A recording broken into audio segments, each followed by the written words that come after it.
Part 2. You will hear an extract from a talk about employment interviews. First, you have some time to look at questions 11 to 14.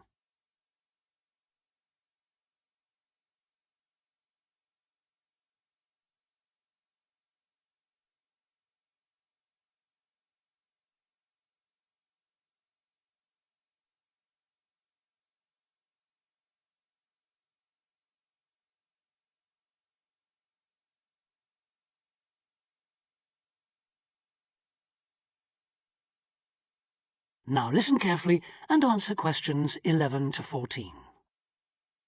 Today I have with me Sandy Richardson of the local Workforce Center, and she'll be talking about that critical step towards the goal of employment, the interview. Sandy, what is an interview for, and what's the best way to approach it? A job interview is simply a meeting between you and a potential employer to discuss your qualifications and see if there is a fit. The employer wants to verify what they know about you and talk about your qualifications. If you have been called for an interview, you can assume that the employer is interested in you. The employer has a need that you may be able to meet, so it's your goal to identify that need and convince the employer that you're the one for the job. As everyone knows, interviews can be stressful, but when you're well prepared, there's no reason to panic. Preparation is the key to success in a job search, and you can begin by collecting together all the documents you may need for the interview, such as extra copies of your resume, lists of references, and letters of recommendation. You could also take some work samples, selecting from what you have designed, drawn, or written, for instance. And make sure you have a pen and pad of paper for taking notes. The next step is to find out about the post. The more you know about the job, the employer, and the industry, the better prepared you will be to target your qualifications. Always request a job description from the employer and research employer profiles at the Chamber of Commerce or local library. You could also try to network with people who work for the company or with employees of companies associated with it. The next step is to match your qualifications to the requirements of the job. A good approach is to write out your qualifications along with the job requirements. Think about some standard interview questions and how you might respond. Most questions are designed to find out more about you, your qualifications, or to test your reactions in a given situation. If you don't have any experience or skills in a required area, think about how you might compensate for those deficiencies. Before you hear the rest of the talk, you have some time to look at questions 15 to 20.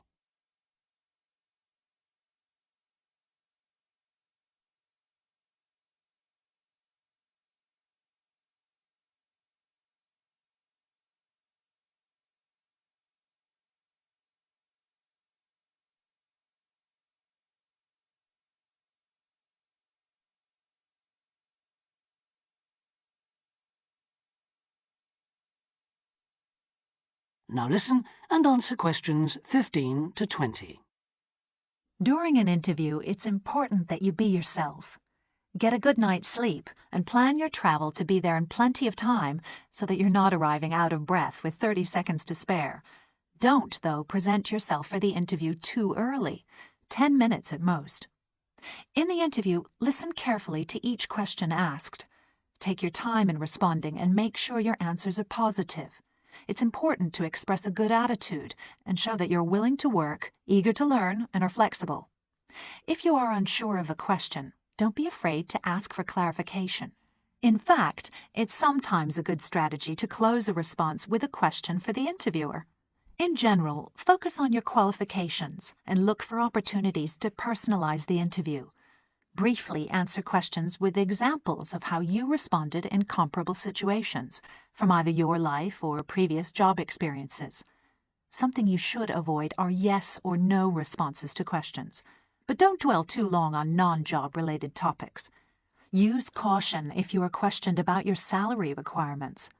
The best strategy is to avoid the question until you have been offered a job. Questions about salary asked before there is a job offer are usually screening questions that may eliminate you from consideration, so be warned. On the other hand, it isn't inappropriate to show your enthusiasm if your first impressions of the interview and of the employer are good ones. So, If the job sounds like what you are looking for, say so. Keep in mind that the interview is not over when you are asked if you have any questions.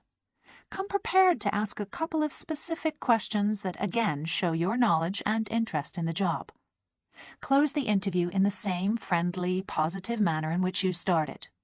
When the interview is over, leave promptly. Don't overstay your time. Think about the interview and learn from the experience. Evaluate the success and failures. The more you learn from the interview, the easier the next one will become. You'll become much more confident. To close, here are a few more tips. First, maintain good eye contact throughout the interview and be aware of nonverbal body language. Second, dress a step above what you would wear on the job. Go to the hairdressers, have a shave, etc. Remember that your appearance is a key indicator of whether you have the right attitude, so it can pay to give some thought to how you look. And finally, don't be a clock watcher. That is the end of part 2. You now have half a minute to check your answers.